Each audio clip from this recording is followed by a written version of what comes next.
Hello, quilting friends. Today I want to take a look at a classic quilt block because you can do a lot of things with just some simple squares, as we all know and love in this world of quilting. So let's play with the classic signature block. Lots of fun, X's and O's. Hugs and kisses to all my friends. Let's get sewing.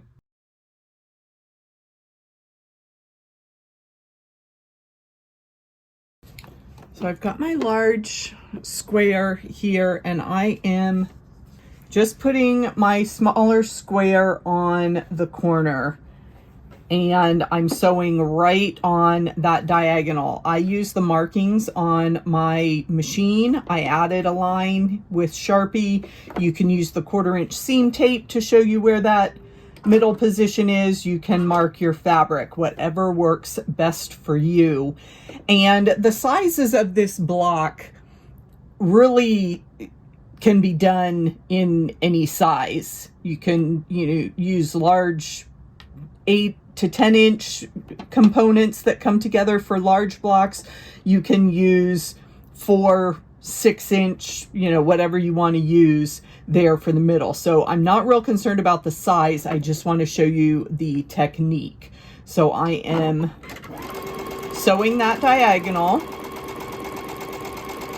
And since we want 4 of these components to come together, I'm going to chain piece here, just one right after the other, lining that up and sewing down the diagonal of that square.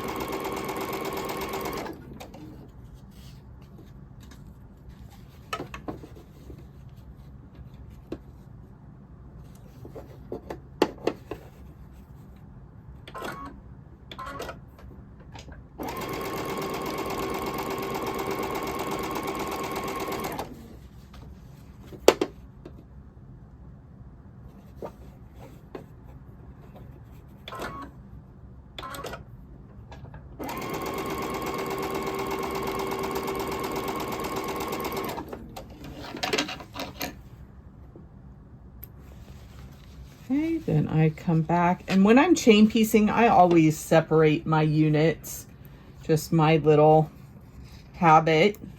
Some people leave them all together.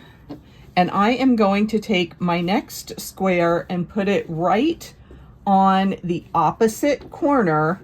And again, I am sewing on that diagonal.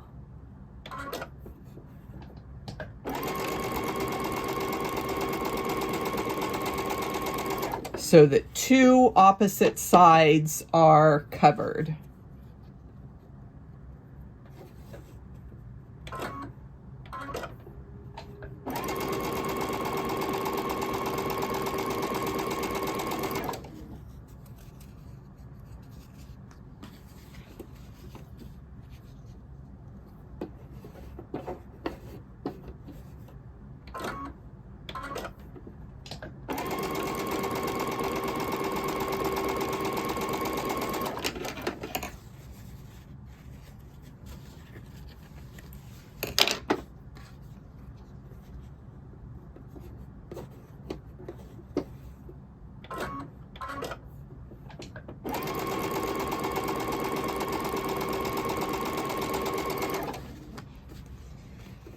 So here we have our unit, and our next step, we need to trim our fabric and press. And I always press to these little squares, even though in this version it's the lighter fabric. I'm going to go ahead and press out away from the center of my block.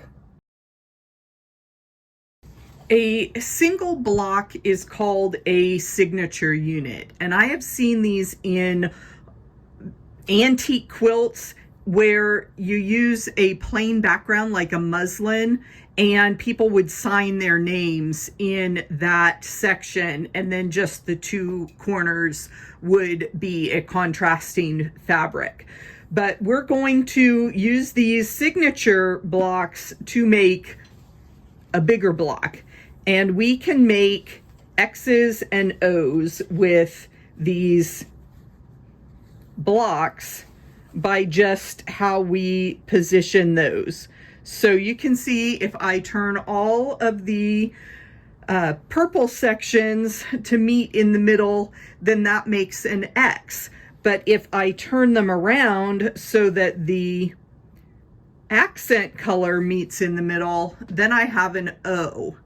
And we could even get kind of a chevron going there, or if you turn that around and have them go up, then it's like the leaves on a tall stalk of flowers. So you could really get imaginative with this block to make your X's, O's, or petals.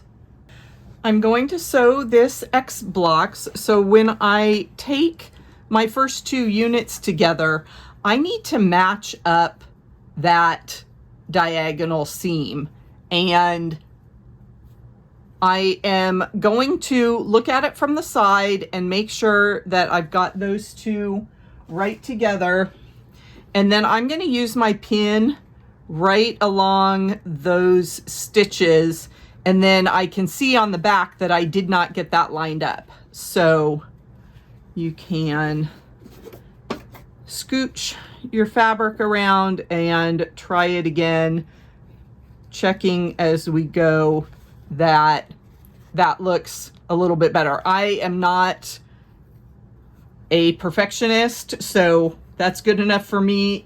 If you want to get that aligned better, certainly take your time and do that.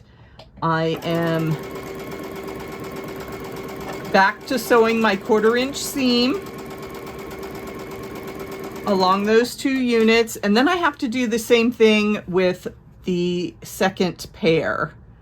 I am going to line those up as best I can and then verify with a pin that I've got that right on my line of stitches, and then I can sew those together. And if you sew with a stiletto, you would be able to manage that seam a little better than I do. I have enough trouble managing just with my fabric and my fingers. If I tried to put another tool in there, it might cause me some problems.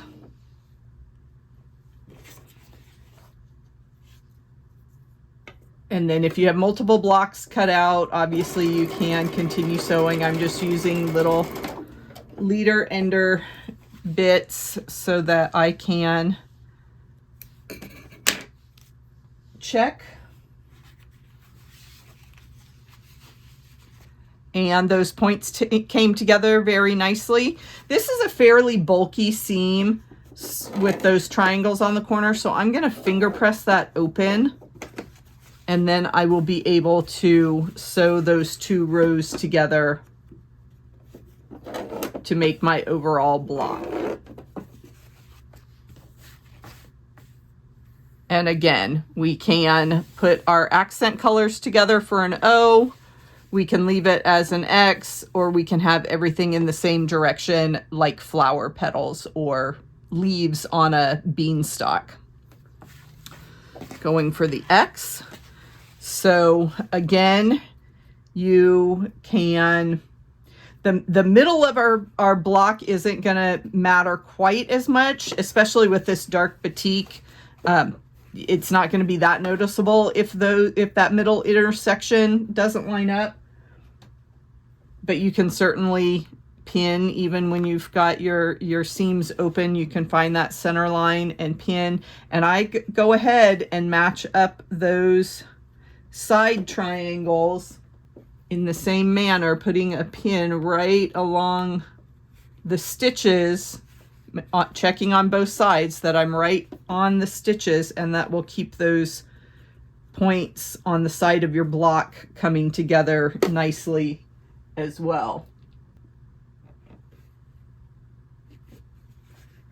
That's off a little bit, so I will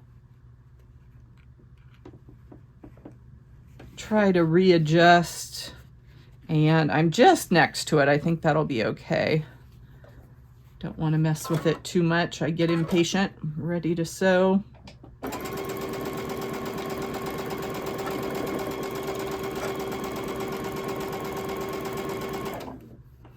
Sometimes I remember to take my pins out. Other times I'm just careful not to hit them.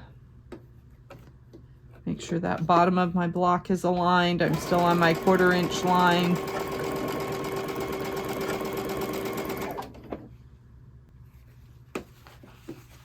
And there we go. Yeah, all those points came together nicely. So that's what you can do with a signature block. I like to say that I am a quilter who likes to use modern fabrics with traditional patterns and just put a little bit of a different spin on things. And you can certainly do a lot of different things with the signature units there and put them together in some fun varieties. Now, another modern classic in the quilt world is the jelly roll. And in my next video, I will be showing you a fun scrappy block that you can make from a package of jelly roll strips. You can download the pattern now from True Blue Quilts, and we'll see you on a live broadcast on September 21st, 2024. Happy quilting!